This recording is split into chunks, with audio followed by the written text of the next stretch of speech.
India क्या है? ये इंडिया दुनिया को कुछ देने का भाव, चाहे वो शून्य का आवेश। जब सब लोग आ जाते थे दरवाजा बंद करके जहरीला गैस डाल देता था और शीशा वाला खिड़की लगाया था, उसमें से देखता था कि कैसे मर रहे हैं लोग। ओहो मरो मरो, दरिया तेरी खैर नहीं, बूंदों ने बगावत कर दी है, नादा न समझ इनको लहरों ने बगावत कर दी है, हम परवने हैं मौत समा, मरने का है खौफ का, रे तलवार तुझे झुकना होगा, गर्दन ने बगावत कर दी है। 40-41 के दौरान ये बहुत ही ज्यादा क्या रहे, एग्रेसिव रहे। 40 और 41 के दौरान भयानक भयानक ये भाषण बहुत जबरदस्त देते थे सुभाष चंद्र बोस। भड़कीला भाषण देने के कारण अंग्रेजों ने इन्हें क्या कर लिया, गिरफ्तार कर लिया। बाद में उन्होंने 1941 में इन्हें छोड़ा। तब ये रसिया होते हुए इटली, रसिया, कई देशों की भ्रमण किए और कहां पहुंचे, जर्मनी में पहुंचे। और जर्मनी में हिटलर के पास गए मिलने के लिए, तो हिटलर को मिलने के लिए दिया गया। हिटलर के ऑफिस में कौन पहुंचे, सुभाष चंद्र बोस।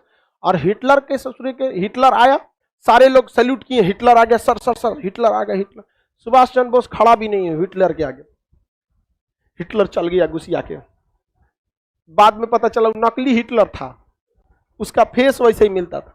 उसके बाद आया ओरिजिनल हिटलर, सारे सैल्यूट किए, सॉरी हिटलर। ओकरो देख के सुभाष चंद्र बोस वैल्यू नहीं दिए। बाद में पता चला यो नकली था। जितना आया सब उसके खुद के बॉडीगार्ड कंफ्यूज हो जाते थे सब, लेकिन सुभाष चंद्र बोस नहीं। ओरिजिनल जब हिटलर आया, जब ओरिजिनल हिटलर आया, तो ओरिजिनल हिटलर के आते वक्त में सुभाष चंद्र बोस खड़े हुए, हाथ मिलाए वहां से, तो हिटलर कंफ्यूज हो गया कि यार ये तो बहुत होशियार आदमी लग रहा है यहाँ पर। तो उन्होंने पूछा कि आपको पता कैसे चला? तो सुभाष चंद्र बोस ने कहा था कि सोने की परख सोनार को अच्छे से होती है, अगर उसको लोहा दिखाइएगा तो दूरे से पता कर लेगा कि सोना नहीं है। तो सुभाष चंद्र बोले कि अच्छा आदमी, हिटलर बोला कि अच्छा आदमी है, ठीक ठाक लगता है। तो पूछा हिटलर की क्या चाहते हैं आप? तो सुभाष चंद्र बोस ने कहा है कि हम बहुत खतरनाक चीज चाहते हैं। क्या चीज? कहा कि देखिए, हमारे देश से 3 लाख फौजी को इंग्लैंड लेके आया है और आपके खिलाफ लड़वा रहा है, और आप उन लोगों को पकड़ लिए, आप उन फौजियों को हमको दे दीजिए, हम आप ही की ओर से उसको इंग्लैंड से लड़वा देंगे। हिटलर का पगला गया है, कोनो मोटर कार समझा है कि अगला गियर लगाओ, बैक गियर लगा दो। अभी आया था हमको मारने के लिए, अभी इंग्लैंड से कैसे मारेगा यहाँ पर? कहा कि आप वो जिम्मेदारी हमें छोड़ दीजिए। इन लोगों को अंग्रेज सब ने क्या किया है, राष्ट्र प्रेम की भावना इनमें से क्या कर दिया है, खत्म कर दिया है। तो इन्होंने कहा कि हिटलर मान ही नहीं रहा था, क्योंकि हिटलर बहुत बड़ा हॉल बनवाया था, जैसे आपका क्लासरूम कैसे है ऐसे ही, इसमें सबको बैठाता था कुर्सी पे, सब लोग बैठ जाते थे। इसमें खिड़की चारों ओर से नहीं थी, जब सब लोग आ जाते थे दरवाजा बंद करके जहरीला गैस डाल देता था और शीशा वाला खिड़की लगाया था, उसमें से देखता था कि कैसे मर रहे हैं लोग। ओहो मरो मरो, बहुत खतरनाक था हिटलर, समझ में क्या? हिटलर बहुत ही मतलब किसी का बातें नहीं सुनता था। आज भी लोग कहते हैं ना हिटलर शाही तुम्हारा नहीं सुनेंगे, किसी की बात नहीं सुनता था। सुभाष चंद्र बोस ने कहा कि आप मार के क्या करेंगे, आप हमें एक मौका दीजिए, हम इन भारतीय सैनिकों को अपने देश ले जाएंगे, और अपने देश ले जाके किसको मारेंगे, ब्रिटेन वाले को मारेंगे। तो ब्रिटेन वाला वहां पिटाएगा तो यहाँ पे भी उसका असर देखने को मिलेगा। तो हिटलर ने मौका दिया किसको, सुभाष चंद्र बोस को। सुभाष चंद्र बोस के पास बहुत सारे फौजी थे, तो देखे उन्होंने मनाया कि भाई देखो अंग्रेजों को मारो, ऐसे गांधी जी की तरह नहीं कि प्रथम विश्व युद्ध में साथ दिए आजादी मिलेगा, मिल गया आजादी, नहीं। तो तुम द्वितीय विश्व युद्ध में अंग्रेजों का साथ देने आए हो, आजादी मिलेगा, कभी नहीं मिलेगा। भारतीय सैनिक पहले सुभाष चंद्र बोस के खिलाफ थे, क्योंकि सैनिकों को वेतन ठीक ठाक इंग्लैंड दे देता था, लेकिन भारतीय सैनिक जो थे उनको मोटिवेट किए सुभाष चंद्र बोस। बर्मा में इन्होंने प्लान बनाया कि बर्मा के रास्ते मतलब म्यांमार के रास्ते भारत में जाया जाएगा। सुभाष चंद्र बोस बहुत जबरदस्त है, उनका एक नारा भी था, तुम मुझे खून दो मैं तुम्हें आजादी दूंगा। सुभाष चंद्र बोस सबको क्या किए, एकदम मोटिवेट किए सारे सैनिकों को। वह खून कहो किस मतलब का जिसमें उबाल का नाम नहीं, वह खून कहो किस मतलब का आ सके देश के काम नहीं, वह खून कहो किस मतलब का जिसमें जीवन न रवानी है, जो परवश होकर बहता है वह खून नहीं है पानी है। उस दिन लोगों ने सही सही खून की कीमत पहचानी, जिस दिन बर्मा में सुभाष ने मांगी उनसे कुर्बानी थी। बोले स्वतंत्रता की खातिर बलिदान तुम्हें करना होगा, तुम बहुत जी चुके जग में लेकिन आगे तुम्हें मरना होगा। आजादी के चरणों में जो जयमाल चढ़ाई जाएगी वह सुनो तुम्हारे शीशों के फूलों से गूंथी जाएगी। स्वतंत्रता का संग्राम कहीं पैसों पर खेला जाता है या शीश कटाने का सौदा नंगे सर झेला जाता है। अजान बाहों ऊंची करके बोले रक्त तुम मुझे देना, बदले में भारत की आजादी तुम मुझसे लेना। हो गई सभा में उथल पुथल, सीने में दिल न समाते थे, स्वर इंकलाब के नारे कोसों तक सुनाई देते थे। बोले सुभाष वह आगे आए जिसमें भारतीय खून बहता हो, वह आगे आए जो खुद को हिंदुस्तानी कहता हो, वह आगे आए जो इस पर हस्ताक्षर करता हो, मैं कफन बढ़ाता हूं, वह आगे आए जो इसे हंस कर लेता हो। सारी जनता हुंकार उठी, हम आते हैं, हम आते हैं, माता के चरणों में अपना रक्त बहाते हैं। साहस से बड़े युवक उस दिन बढ़ते ही जाते थे, चाकू छुरी कटारों से वे अपना रक्त बहाते थे, फिर उस रक्त की स्याही में वे अपनी कलम डुबाते थे और आजादी के परवाने पर हस्ताक्षर करते जाते थे। उस दिन तारों ने देखा हिंदुस्तानी विश्वास नया, जब लिखा भारत के महारणवीरों ने खून से इतिहास नया। तो पूरे भारत के सैनिक जो थे, जबरदस्त सैनिकों में उछाल आया, बाप रे, पूरे भारत के सैनिक।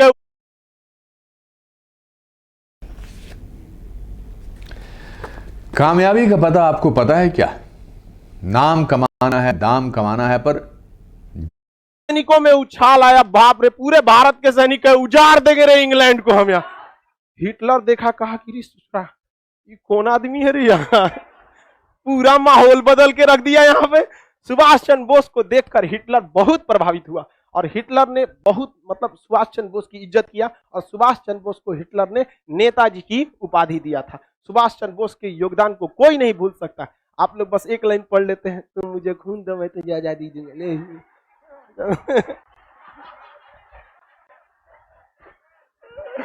समझा गया कि नहीं आ गया? सुभाष चंद्र बोस के योगदान को नहीं, खैर आप लोग के लिए उतना जरूरी है, तुम मुझे खून दो मैं तुम्हें आजादी दो, नारा आपके लिए, समझा गया? चलो अब आगे समझते हैं।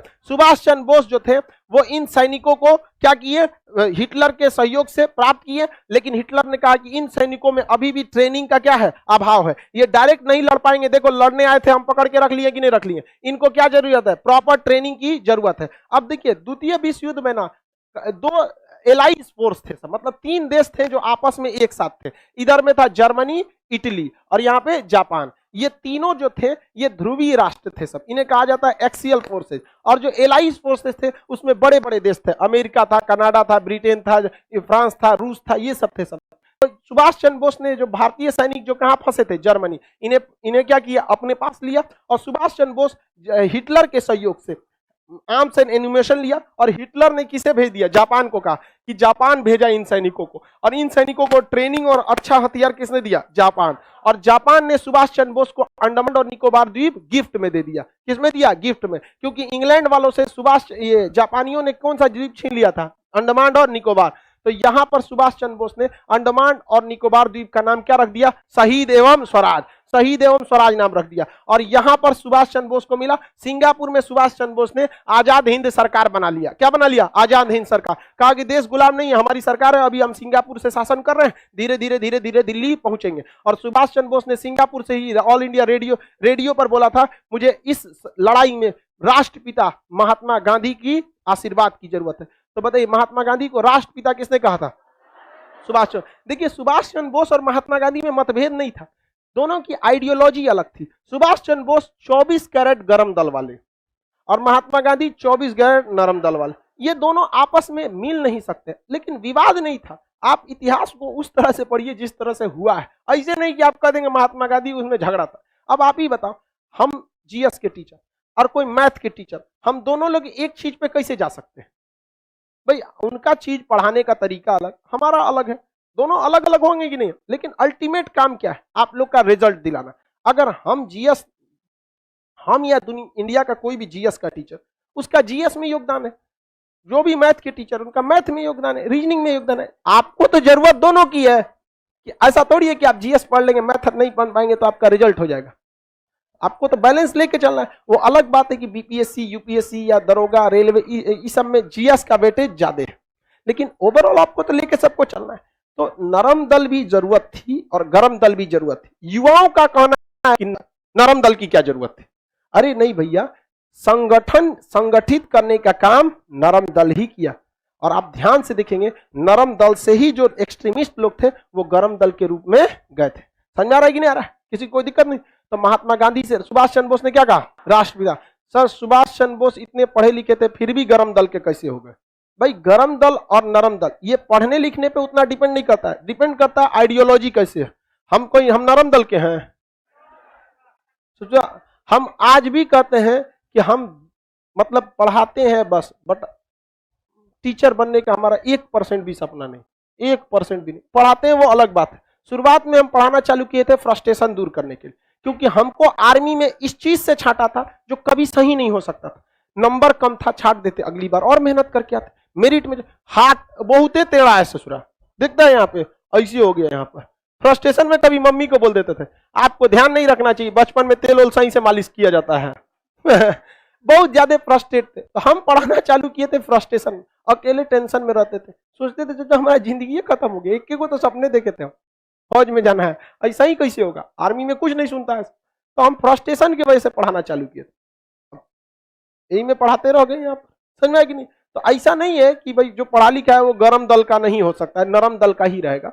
अमूमन देखिएगा गांव वगैरह के लोग, ग्रामीण क्षेत्र के लोग गरम दल वाले होते हैं। मार ससुरा के, निकाल लाठी, यहाँ मार दे, यहाँ पे तुरंत मारो यहाँ पे। तो शहरी क्षेत्र के लोग थोड़ा सा नरम दल, ग्रामीण क्षेत्र के लोग थोड़ा गरम दल। बट पटना शहरी क्षेत्र है, हमको लगता है यहाँ सब गरम दल का। अजीब टाइप का मेंटेलिटी हो गया यहाँ पर। जाम में फंसे थे भिकना पहाड़ी पे, एक लड़का पैदल जा रहा था, एक स्कूटी वाला को हल्का सा लग गया, ज्यादा जोर से नहीं लगा। जाम में कितना लगेगा? तो कह रहा है भाई पैरवा पे चढ़ा दिया, नहीं दिख रहा है। तो उठ के कह रहा है एक झापड़ दे दिया। बड़ा खराब लगा हमको। वो केवल इसीलिए एक झापड़ उसको दे दिया क्योंकि वो देख रहा था कि ये पैदल है, क्या कर लेगा मेरा।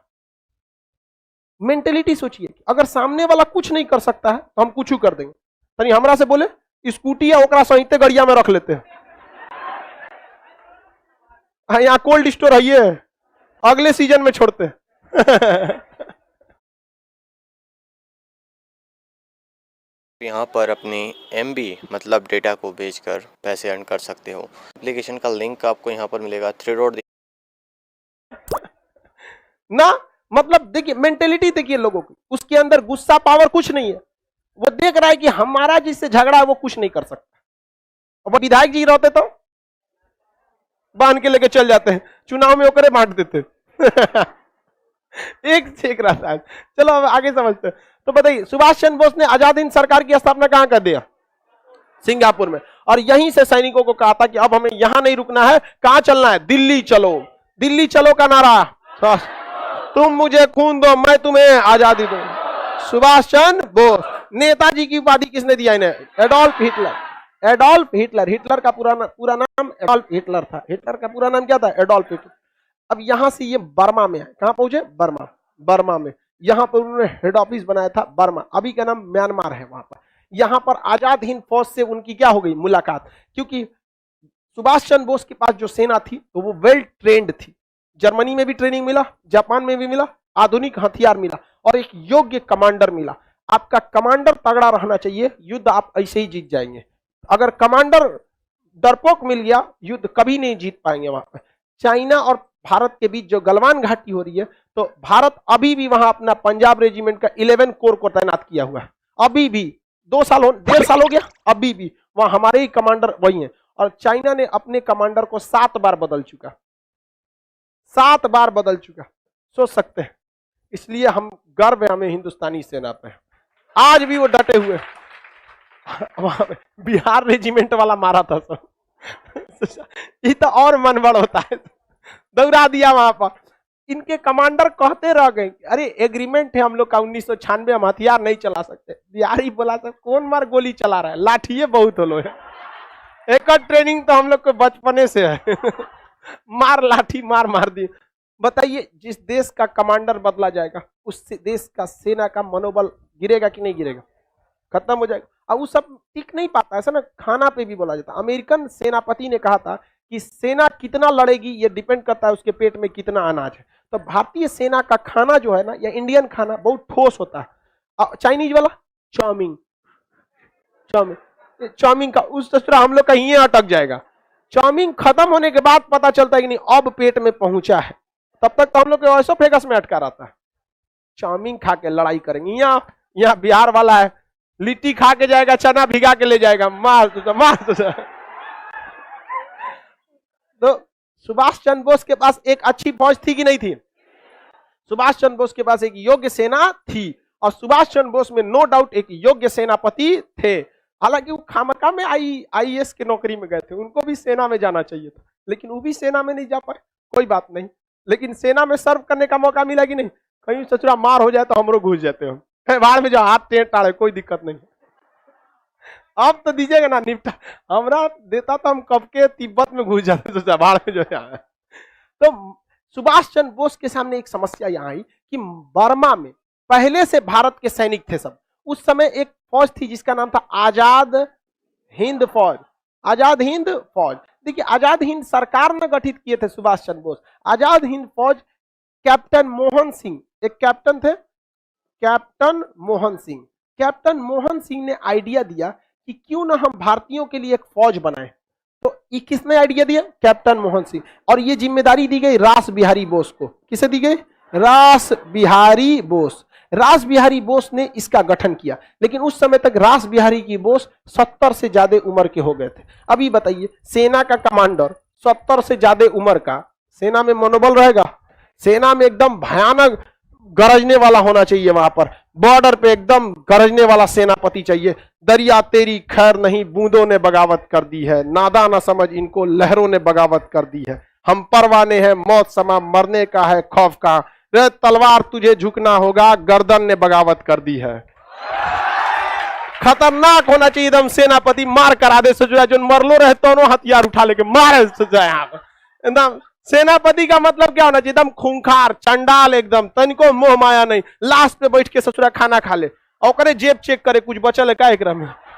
ऐसा सेनापति एकदम क्रूर होना चाहिए, काट डाले वहां पर। रास बिहारी बोस बहुत ही योग्य व्यक्ति थे, रास बिहारी बोस। लेकिन उम्र का तकाजा होता है, हर इंसान का उम्र ढलने के बाद नहीं हो पाता है। 70 साल की उम्र के बाद क्या करें? हम इतना पढ़ा रहे, 50 साल, 4-5 साल बाद हम इतना ना पढ़ा पाएंगे, कितना बचले होगा हम लोग में।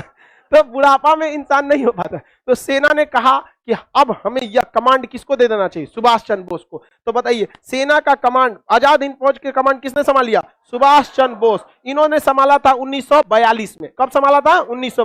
क्या 1942 में आजाद हिंद फौज बनी थी? नहीं, बहुत पहले बन गई थी, छिटपुट थी इधर उधर यहाँ पर। अब इन्होंने क्या किया? आजाद हिंद फौज बनाया, और इन्होंने कई ब्रिगेड बनाया। लक्ष्मी ब्रिगेड बना दिया, महिलाओं का क्या बना दिया? Lakshmi brigade, Subhash brigade, Gandhi brigade, Nehru brigade, पूरा सेना का गठन बना दिया, भयानक। और सेना का एकदम जबरदस्त इनके पास क्या था? हथियार था।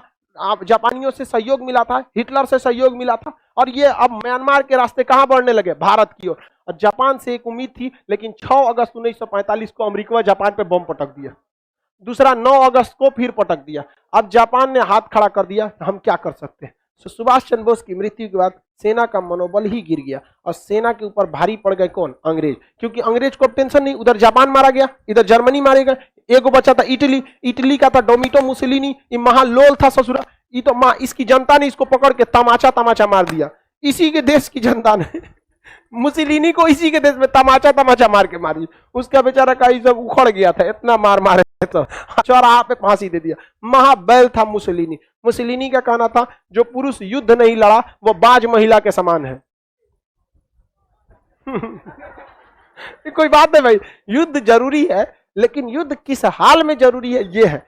आप युद्ध को बहुत हद तक टालिए, आखिरी डिसीजन होना चाहिए, युद्ध होना चाहिए। ऐसा थोड़ी कि युद्ध कर दो एकदम। यहाँ पर सुभाष चंद्र बोस की मृत्यु के बाद आजाद हिंद फौज के सैनिकों को गिरफ्तार किया गया, और लाल किला में इनके खिलाफ मुकदमा चलाया गया था। आजाद हिंद फौज के सैनिकों पर मुकदमा कहां चलाया गया था? लाल किला। और लॉर्ड लिनिथगो थे उस समय भारत के वायसराय। उसके बाद लॉर्ड लिनिथगो के समय बाद आए थे मिंटो उंटो को, इसको भेजा गया, माउंटबेटन वगैरह।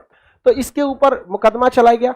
तो उसके बाद जब मुकदमा चलाया गया, तो भारत के जवाहरलाल नेहरू वकील जो थे, काटजू थे, तेज बहादुर सप्रू थे, बहुत सारे वकीलों ने आजाद हिंद फौज के सैनिकों का पैरवी किया, और जज से कहा कि गलती से भी आप सहमत नहीं है।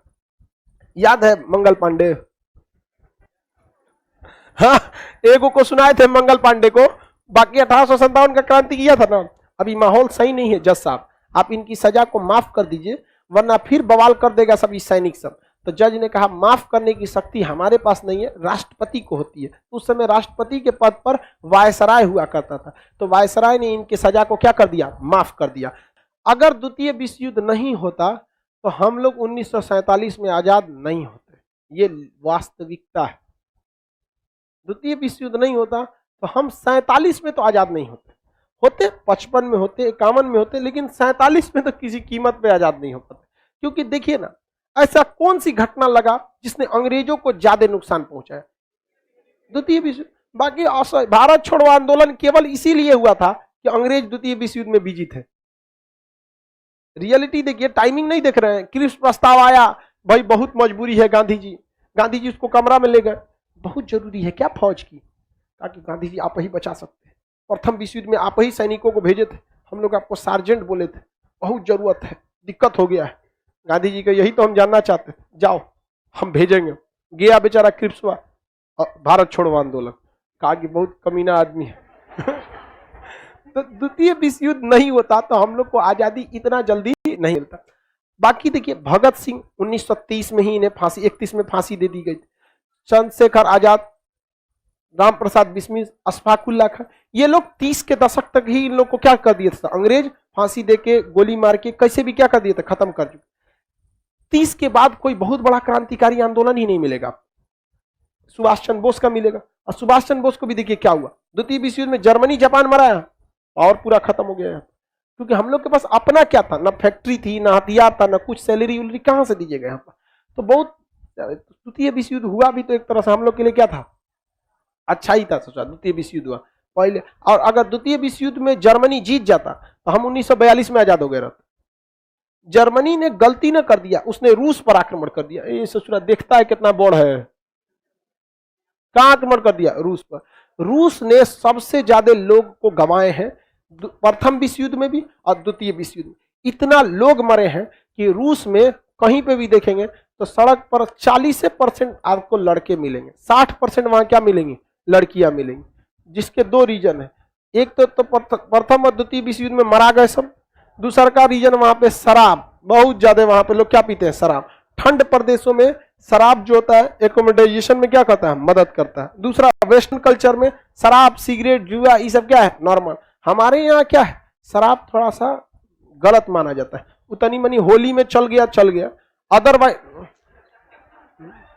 होली में ना थोड़ा सा आदमी एडजस्ट कर चले यार होली में, समझा कि अदरवाइज में आप शराब पीजिएगा तो भारतीय समाज में लोग आपको अच्छे नजर से नहीं देखते। होली में बस कॉम्प्रोमाइज हो जाता है, और वो ससुरा सब ऐसा पी लेता है कि उलटल कहीं रहता है। अरे भाई थोड़ा लिमिट में रहना, अरे ससुरा तोरे चक्कर में त्योहारों बदनाम हो जाएगा। लेकिन ना ससुरा हम चौपट हैं तो सबको चौपट करेंगे। तो ये रूस बहुत ज्यादा इसमें लॉस रहा था। तो आपको सुभाष चंद्र बोस का समझ में आ गया। अब आगे हम लोग कल करें।